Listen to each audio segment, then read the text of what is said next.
Subscribe करिए हमारे channel target UP TET CTET को और बेल आइकन को दबाइए। हेलो दोस्तों, मैं आनंद स्वागत करता हूं आप सभी का आपके अपने चैनल और app target UP TET CTET में। दोस्तों, हम पढ़ रहे हैं आपके डीएलएड फर्स्ट सेमेस्टर के कंप्यूटर विषय के पहले चैप्टर को, कंप्यूटर से परिचय। ये चैप्टर हम पढ़ रहे हैं और इसमें यह आपकी लास्ट क्लास होने वाली है। पिछली क्लास में हमने देखा था कंप्यूटर की विशेषताएं, उसका प्रयोग किन किन क्षेत्रों में होता है और कंप्यूटर का क्या लाभ होता है कंप्यूटर प्रयोग करने का, और कंप्यूटर प्रयोग करने के क्या हानियां होती हैं। ये सारी चीजें हमने जाना था। अब इस क्लास में हम देखने वाले हैं कंप्यूटर सिस्टम के जो प्रकार होते हैं, कंप्यूटर किन किन आधार पे हम लोग बांटते हैं कंप्यूटर के प्रकार में। जैसे आपकी क्लास में स्टूडेंट्स हैं तो एक तो लिंग के आधार पे वर्गीकरण हो सकता है कि हाँ, ये लड़के हैं इस क्लास में इतने, इतनी लड़कियां हैं। ये पहला वर्गीकरण हो गया। दूसरा वर्गीकरण मान लेते हैं नंबर्स के आधार पे हो जाता है कि ये टॉप के बच्चे हैं, ये वे बच्चे हैं जो 75% से ऊपर लाए हैं और ये 75 से नीचे वाले बच्चे हैं। इस तरीके से वर्गीकरण हो सकता है आपकी क्लास में। उसी तरीके से कंप्यूटर का जो वर्गीकरण है वह हम देखने वाले हैं। दो आधार पे होता है कंप्यूटर का जो वर्गीकरण होता है। कंप्यूटर सिस्टम के प्रकार यहाँ पे हम देखने वाले हैं। अब यहाँ पे आपको इससे पहले क्लासेस अगर आपने नहीं देखी है तो लिंक नीचे डिस्क्रिप्शन में मिल जाएगा। कंप्यूटर के सामने वाला लिंक आप क्लिक करेंगे, आपको सभी क्लासेस जो है, सभी वीडियोस कंप्यूटर से जुड़ी जितनी है फर्स्ट सेमेस्टर की, सभी देखने को मिल जाएंगी। अब चलिए स्टार्ट करते हैं। इस क्लास में देखिए, कंप्यूटर को उद्देश्य संचालन कार्यों के आधार पे वर्गीकृत किया जा सकता है। यहाँ हम कंप्यूटर को दो आधार पे वर्गीकृत करेंगे। पहला देखिए, आंकड़ों के प्रस्तुतिकरण के आधार पे, बेस्ड ऑन डेटा रिप्रेजेंटेशन, मतलब डेटा किस प्रकार से दिखाया जाता है वह पहला तरीका होगा। दूसरा तरीका होगा आकार तीव्रता के आधार पे, based on size and speed, मतलब कंप्यूटर कितना बड़ा है, क्या साइज है उसकी और कितने स्पीड में वह काम करता है। दूसरा आधार ये होगा। पहला है आंकड़ों के प्रस्तुतिकरण के आधार पे, बेस्ड ऑन डेटा रिप्रेजेंटेशन। तो देखिए, पहले आधार पे अगर हम बात करते हैं आंकड़ों के प्रस्तुतिकरण के आधार पे, बेस्ड ऑन डेटा रिप्रेजेंटेशन, तो कार्य एवं आंकड़ों के प्रस्तुतिकरण के आधार पे कंप्यूटर को तीन वर्गों में वर्गीकृत किया गया है। पहला है एनालॉग कंप्यूटर। यहाँ पे आप ध्यान रखिएगा कि कंप्यूटर किस तरीके से काम करता है और किस तरीके से उसमें डेटा दिखाया जा रहा है, किस तरीके से प्रस्तुत किया जा रहा है। इस आधार पे जो कंप्यूटर को बांटते हैं तो इसके तीन प्रकार निकलते हैं। पहला एनालॉग कंप्यूटर, दूसरा डिजिटल कंप्यूटर, तीसरा है हाइब्रिड कंप्यूटर। हाइब्रिड मतलब मिला जुला रूप। अब पहले तो देखते हैं एनालॉग कंप्यूटर को। पहला जो टाइप है वह है एनालॉग कंप्यूटर। तो एनालॉग कंप्यूटर भौतिक मात्रा के रूप में डेटा को लगातार स्टोर करते हैं और मेजर की सहायता से गणना करते हैं। ये ग्राफ के रूप में आउटपुट बताते हैं। इनका उपयोग भौतिक चर जैसे वोल्टेज, दाब, तापमान, गति आदि की गणना में किया जाता है। अब देखिए, ये आपको देखने में बिल्कुल जैसे आप स्क्रीन देखते हो इस तरीके के जो कंप्यूटर होते हैं, जो पर्सनल यूज में आप कंप्यूटर्स देखते हैं, इस तरीके के नहीं होंगे। ये इस तरीके के होंगे जैसे वोल्टेज नापने का मशीन आपने देखा होगा, वोल्टोमीटर देखा होगा। उसमें क्या ऐसे 1 से लेकर के 240 वोल्ट तक इस तरीके से मान लेते हैं लिखा रहेगा, ठीक, और एक कांटा सुई का इस तरीके से रहेगा। तो ये वोल्टेज मापने का। इसी तरीके से दबाव मापने का, तापमान मापने के लिए आपने थर्मामीटर देखा होगा, जो डॉक्टर्स प्रयोग में लाते हैं, आपने वो थर्मामीटर देखा होगा। इसमें क्या पारा भरा रहता है और ये पारा जिस हिसाब से तापमान मिलता है उसको वहां पे वह इंडिकेट करता है, ठीक है। तो ये सब क्या हो गए, ये सब हो गए एनालॉग कंप्यूटर्स। ये देखिए, कहीं से डेटा बहुत प्रोसेस करके नहीं ला रहे हैं और आपको डिस्प्ले कर रहे हैं, ऐसा तो नहीं है। ये क्या कर रहे हैं, साथ साथ इसमें डेटा जो है वह मेजर होता है और साथ साथ आपको दिखता है। देखिए, एनालॉग कंप्यूटर में भौतिक मात्रा के रूप में डेटा लगातार स्टोर करते हैं और मेजर की सहायता से गणना करते हैं। ये ग्राफ के रूप में आउटपुट बताते हैं। इनका उपयोग भौतिक चर राशियों को मापने में किया जाता है। तो ये जो कंप्यूटर्स होते हैं, ये जैसे जहाँ पे बहुत मान लेते हैं कुछ वैज्ञानिक काम हो रहा है या कोई साइट है, वहां पे ये सारी चीजें यूज होती हैं, एनालॉग कंप्यूटर्स यूज होते हैं। इसके बाद देखिए दूसरा जो होता है वह होता है डिजिटल कंप्यूटर। तो डिजिटल कंप्यूटर्स क्या होते हैं? सबसे अधिक उपयोग किए जाने वाले कंप्यूटर्स हैं और डिजिटल रूप में प्रदर्शित डेटा के साथ काम करता है। सामान्य बाइनरी संख्या 0 और 1 के रूप में यह तेजी से प्रदर्शन कर सकता है और अधिक सटीक परिणाम दे सकता है। इंजीनियरिंग और प्रौद्योगिकी, डिजाइन, अनुसंधान और डेटा प्रोसेसिंग के क्षेत्र में जटिल समस्याओं को हल करने के लिए इनका व्यापक उपयोग किया जाता है। तो ये हो जाते हैं डिजिटल कंप्यूटर्स। और इसके बाद आप देखिए लास्ट जो इसमें टाइप है वह है हाइब्रिड कंप्यूटर्स। तो हाइब्रिड कंप्यूटर्स एनालॉग और डिजिटल, हाइब्रिड का पहले ही मैंने आपको मतलब बताया, हाइब्रिड जिसमें सब कुछ मिला हुआ हो, दोनों का रूप हो, ठीक है। तो हाइब्रिड का मतलब होता है मिला हुआ, दो चीजों का मिश्रण, दो या अधिक चीजों का मिश्रण। तो इस तरीके से हाइब्रिड का मतलब हो गया एनालॉग और डिजिटल कंप्यूटर की एक संयुक्त विशेषता। बड़े उद्योगों और व्यवसाय में एक हाइब्रिड कंप्यूटर का उपयोग लॉजिकल ऑपरेशन, संक्रिया के साथ साथ विभेदक समीकरणों के कुशल प्रोसेसिंग के लिए किया जाता है। जहां पे जैसे मान लेते हैं बड़ी बड़ी चीजों का प्रोडक्शन हो रहा है और कहीं पे बहुत बड़ी फैक्ट्री है, तो वहां पे क्या इस्तेमाल होते हैं? वहां पे हाइब्रिड कंप्यूटर्स इस्तेमाल होते हैं, ठीक है। और डिजिटल कंप्यूटर, ये सारे जो कंप्यूटर्स हम लोग इस्तेमाल करते हैं, ये सारे कंप्यूटर्स कौन से हैं? ये सब डिजिटल कंप्यूटर हैं। तो अब इस तरीके से कार्य और डेटा रिप्रेजेंटेशन के हिसाब से अगर हम लोग देखें, आंकड़ों की प्रस्तुतिकरण के हिसाब से, तो 3 तरीके के कंप्यूटर हमें मिलते हैं। एनालॉग कंप्यूटर आपको समझ में आ गया होगा, डिजिटल कंप्यूटर आप जानते ही हैं, प्रयोग करते ही हैं, और हाइब्रिड कंप्यूटर जो दोनों का मिला जुला रूप रहता है। 3 तरीके कंप्यूटर यहाँ पे आपने देख लिए आंकड़ों के प्रस्तुतिकरण के आधार पे। अब इसके बाद हम लोग देखते हैं आकार एवं तीव्रता के आधार पे, based on size and speed. आकार और तीव्रता के आधार पे कंप्यूटर को 4 श्रेणियों में वर्गित किया जाता है। आकार और तीव्रता यानी कि साइज और स्पीड के हिसाब से अगर हम बांटेंगे तो 4 तरीके के कंप्यूटर हमको मिलते हैं, जिसमें है पहला माइक्रो कंप्यूटर, दूसरा है मेन फ्रेम कंप्यूटर, तीसरा है मिनी कंप्यूटर और चौथा है सुपर कंप्यूटर्स, ठीक है। अब इनको याद रखिएगा आप। देखिए माइक्रो मतलब होता है सबसे छोटा जो हो, उसे हम लोग माइक्रो बोलते हैं। यहाँ नाम में मैं आपको पढ़ा रहा हूँ ताकि कंफ्यूजन ना हो आपको। उसके बाद देखिए आ रहा है मेन फ्रेम। माइक्रो सबसे छोटा दिमाग में रख लीजिएगा, उसके बाद आता है मेन फ्रेम, फिर मिनी। देखिए मिनी भी साइज से ही रिलेटेड है, तो माइक्रो से और मेन फ्रेम से बड़ा होगा मिनी। और सुपर कंप्यूटर, सुपर जहां नाम जुड़ जाता है वहां पे क्या हो जाता है? वहां पे आपको पता है कि सारी चीजें सबसे बड़ी हो जाती हैं, तो सुपर कंप्यूटर। तो अब देखिए एक एक करके हम लोग पढ़ेंगे सभी के बारे में, ठीक है। अब याद रखना है आपको, ये 4 टाइप्स होते हैं। देखिए पहला है माइक्रो कंप्यूटर्स। तो माइक्रो कंप्यूटर्स व्यक्तिगत उपयोग के लिए छोटे सस्ते कंप्यूटर्स होते हैं। माइक्रो मतलब मैंने बता दिया।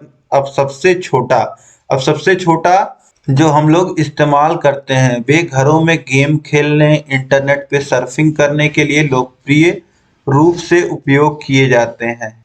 जैसे उदाहरण के लिए एप्पल का Mac, iMac, IBM P52, IBM compatible, ये हो गए माइक्रो कंप्यूटर्स, ठीक है। जो व्यक्तिगत रूप में एक इंसान पर्सनल यूज के लिए जो रखता है वो हो गए माइक्रो कंप्यूटर्स। इसके बाद देखिए दूसरा है मेन फ्रेम कंप्यूटर्स। तो मेन फ्रेम कंप्यूटर्स जो होते हैं वह कंपैरेटिवली महंगे होते हैं माइक्रो कंप्यूटर्स से, जो घरों में हम लोग इस्तेमाल करते हैं, और बड़े आकार के कंप्यूटर्स होते हैं, और ये एक साथ सैकड़ों यूजर्स का समर्थन करने में सक्षम होते हैं। मतलब कि इसको अलग अलग लोग, कई सारे लोग, सैकड़ों लोग इस्तेमाल में ला सकते हैं, ठीक है। उनका उपयोग विशिष्ट बड़े पैमाने के अनुप्रयोगों के लिए किया जाता है। जैसे IBM 370 है उदाहरण अगर हम देखें, फिर IBM 5/390 तथा यूनिमैक 110।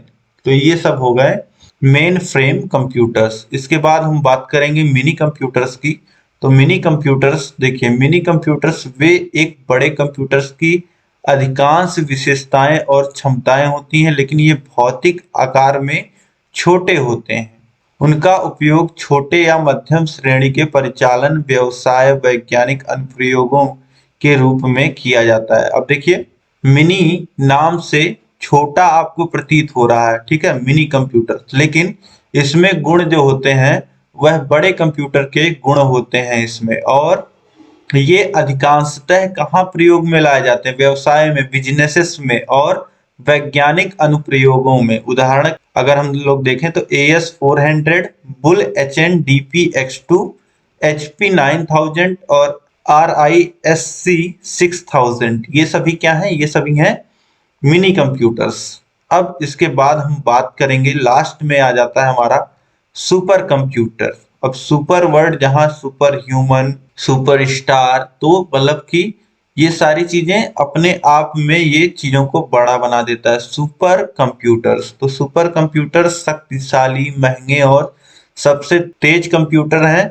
उनका उपयोग उन अनुप्रयोगों के लिए किया जाता है जिनके लिए बड़ी मात्रा में गणितीय गणनाओं की आवश्यकता होती है, जैसे मौसम की भविष्यवाणी, वेदर फोरकास्ट। आप मोबाइल में अपने चेक करते होंगे कि कल का मौसम कैसा रहने वाला, तो ये सारी चीजें जब मौसम की भविष्यवाणी की जाती है तो बहुत सारा डेटा होता है जिसको प्रोसेस करना रहता है, बहुत सारी गणनाओं को कंप्यूट करना रहता है, तो इसके लिए लगते हैं बहुत बड़े और बहुत शक्तिशाली कंप्यूटर्स। तो इन्हें हम लोग इसीलिए सुपर कंप्यूटर्स बोलते हैं। तो द्रव्य, गणिकीय, ग्राफिक डिजाइनिंग आदि में क्या लगते हैं? सुपर कंप्यूटर लगते हैं। उदाहरण के लिए क्रे 3, साइबर 205, NECSX3,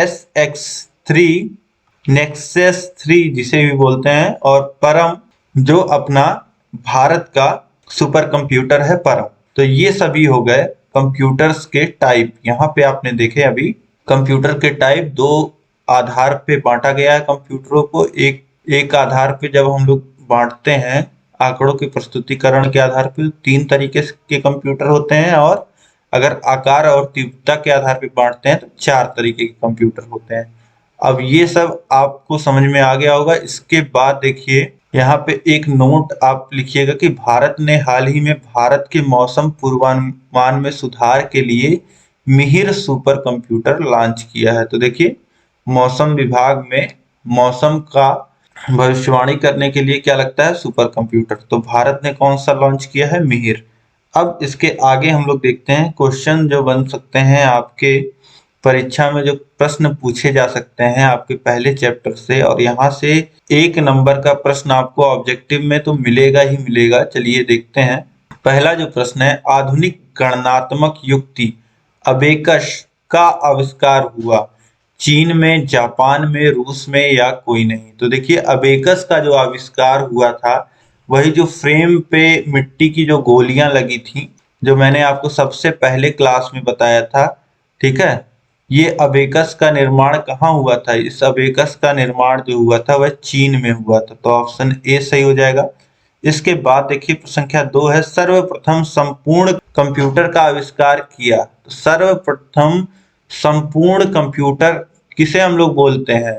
चार्ल्स बेबेज ने 2 चीजें बनाई थी, एक डिफरेंस इंजन इन्होंने बनाया था और एक एनालिटिकल इंजन इन्होंने बनाया था। तो जो एनालिटिकल इंजन इन्होंने बनाया, इसका जो सिद्धांत था वही आज के कंप्यूटर पे लागू होता है। तो सर्वप्रथम संपूर्ण कंप्यूटर अगर पूछता है किसका आविष्कार था, तो चार्ल्स बेबेज का। ऑप्शन ए जो हो जाएगा यह बिल्कुल सही हो जाएगा। और इन्हें कंप्यूटर का जनक, कंप्यूटर का पिता भी कहा जाता है, father of computer Charles Babbage. अगर पूछता है कि कौन है father of computer, Charles Babbage. अब इसके बाद देखिए तीसरा, बेबीलोनिया द्वारा पहले अबेकस का आविष्कार हुआ। अब अबेकस का आविष्कार अभी आपने पढ़ा, अबेकस का आविष्कार कहाँ हुआ? अब देखिए, अबेकस का आविष्कार कब हुआ? तो मैंने पहले बताया कि कंप्यूटर का जो हम लोग पढ़ते हैं इतिहास, यह 3000 ईसा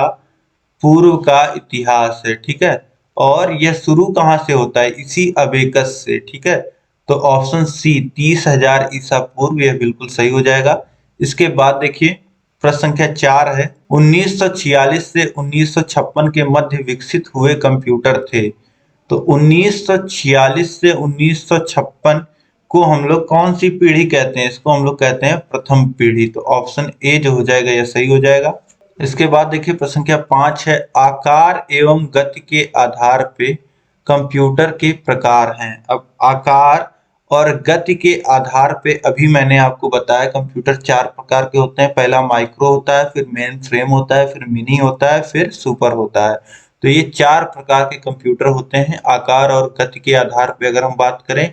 और बात अगर हम लोग करते हैं डेटा रिप्रेजेंटेशन के हिसाब से तो 3 प्रकार के कंप्यूटर्स होते हैं। अब इसके बाद देखिए प्रश्न संख्या 6 है, निम्न में मिनी कंप्यूटर नहीं है। कौन सा मिनी कंप्यूटर यहाँ पे नहीं है ऑप्शंस में, यह आपको बताना है। तो देखिए मिनी कंप्यूटर्स इनमें से IBM 370 आपने पढ़ा है। IBM 370 कौन सा कंप्यूटर है, अभी आपने पढ़ा था IBM 370 जो है वह मेन फ्रेम कंप्यूटर है। IBM 370 मेन फ्रेम कंप्यूटर है। और यहाँ पे आपसे पूछ रहा है कि कौन सा मिनी कंप्यूटर नहीं है, तो ऑप्शन डी यही हो जाएगा IBM 370। अब इसके बाद अगला प्रश्न देखिए प्रश्न संख्या 7 है, सुपर कंप्यूटर के उदाहरण हैं क्रो 3, साइबर 205, परम या ये सभी। तो ये सभी जो हैं वह सुपर कंप्यूटर्स हैं। तो ऑप्शन डी ये सभी सही हो जाएगा। इसके बाद देखिए प्रश्न संख्या 8 है, कंप्यूटर को कुल कितनी पीढ़ियों में विभाजित किया गया है। कंप्यूटर को कितनी पीढ़ियों में विभाजित किया गया है, तो कंप्यूटर की 5 पीढ़ियां मैंने आपको पढ़ाई हैं, आपके सिलेबस में है। तो ऑप्शन डी जो हो जाएगा ये बिल्कुल सही हो जाएगा। इसके बाद देखिए प्रश्न संख्या 9 है, IBM 360 और IBM 370 किस पीढ़ी के कंप्यूटर्स हैं। तो यह जो हैं यह तृतीय पीढ़ी के कंप्यूटर्स हैं। ऑप्शन बी जो हो जाएगा यह बिल्कुल सही हो जाएगा। इसके बाद देखिए प्रश्न संख्या 10 है, प्रथम पीढ़ी का पहला कंप्यूटर है। प्रथम पीढ़ी का पहला कंप्यूटर तो ENIAC है। ENIAC जो है वह प्रथम पीढ़ी का पहला कंप्यूटर इसे माना जाता है। ठीक है, तो ऑप्शन ए सही हो जाएगा। देखिए ENIAC का जो डेवलपमेंट था वह 1943 से 1945, जब प्रथम पीढ़ी की शुरुआत होती है 1946, उसी दौर में इसका जो है वह डेवलपमेंट किया गया था। और ENIAC का मतलब electronic numerical integrator and computer, ये इसका फुल फॉर्म है और मैंने आपको बता दिया। ठीक है, यह जो पेंसिल्वेनिया विश्वविद्यालय में मूर स्कूल और इलेक्ट्रिकल इंजीनियरिंग में प्रोफेसर थे उनके द्वारा जो डेवलप किया गया था। ठीक है, तो इस तरीके से आपने यहाँ पे जो महत्वपूर्ण प्रश्न बन सकते थे आपके फर्स्ट चैप्टर से वह आपने देख लिया। और आपका पूरा जो फर्स्ट चैप्टर है वह यहाँ पे मैंने आपका कंप्लीट करा दिया है। कंप्यूटर से आपका परिचय, कंप्यूटर का इतिहास, विकास किस तरीके से हुआ, कंप्यूटर में कितनी पीढ़ियां हैं, ये सारी चीजें देख ली आपने। कंप्यूटर की विशेषताएं, कंप्यूटर का लाभ हानि, किस क्षेत्र में कंप्यूटर काम करता है, किन किन क्षेत्रों में, और कंप्यूटर कितने प्रकार के होते हैं, ये सारी चीजें हमको फर्स्ट चैप्टर में फर्स्ट अध्याय में पढ़ना था, इंट्रोडक्शन टू कंप्यूटर में।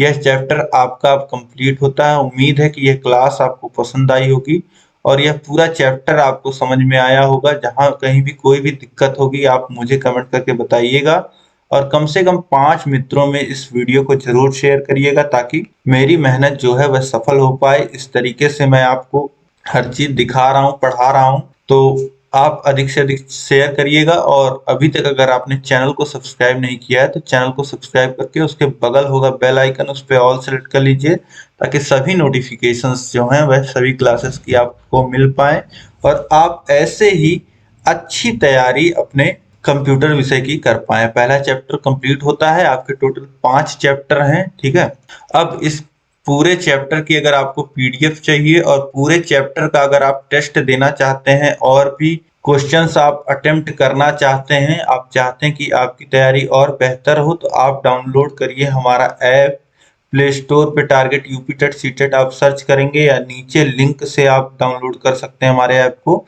ऐप का नाम है target UP TET CTET. Play store पे आपको मिल जाएगा या लिंक से डायरेक्ट डाउनलोड करिए। वहां पे आपको फर्स्ट सेमेस्टर का कोर्स देखने को मिल जाएगा। वहां पे आप इनरोल करके ये सभी पीडीएफ सभी सब्जेक्ट्स का पूरा फर्स्ट सेमेस्टर का तैयारी आप बहुत ही बेहतरीन ढंग से कर सकते हैं। आपको सभी सब्जेक्ट्स के चैप्टर वाइज क्लासेस मिलेंगे, चैप्टर वाइज टेस्ट आपको देखने को मिलेंगे और पीडीएफ नोट्स आपको दिए जाएंगे। प्रीवियस ईयर क्वेश्चन पेपर 5 वर्षों का हम सॉल्व कराएंगे। आपको मैराथन क्लासेस देखने को मिलेगी, जो आपका मास्टर क्लास हम लोग बनाते हैं, मास्टर क्लास। और आपको मैं मॉडल पेपर बना के दूंगा, मॉडल पेपर जहां से आपके क्वेश्चन आएंगे ही आएंगे। तो सारी चीजें हम लोग आपके लिए कराएंगे और आपका वहां पे जो सीरीज आता है आपका राजन पवन सीरीज, वह हम सॉल्व कराएंगे और उसका पीडीएफ आपको देंगे ताकि आपकी तैयारी पूरी कंप्लीट हो जाए और कहीं पे भी डाउट ना रह जाए। आप बहुत ही अच्छा स्कोर करके आओ अपने एग्जाम में। उम्मीद है दोस्तों आपको सारी बातें समझ में आ गई होंगी और कहीं भी कोई भी डाउट हो तो आप हमसे कांटेक्ट भी कर सकते हैं। मैं अपना कांटेक्ट नंबर आपको दे रहा हूँ 7705 954549 7705954549। इस पे आप कांटेक्ट करके आपके जो भी डाउट है वह आप क्लियर कर सकते हैं, कोर्स से रिलेटेड, ऐप से रिलेटेड। ठीक है, इस वीडियो में अंत तक बने रहने के लिए आप लोग का बहुत बहुत धन्यवाद। मिलेंगे नेक्स्ट चैप्टर के साथ नेक्स्ट क्लास में। जय हिंद।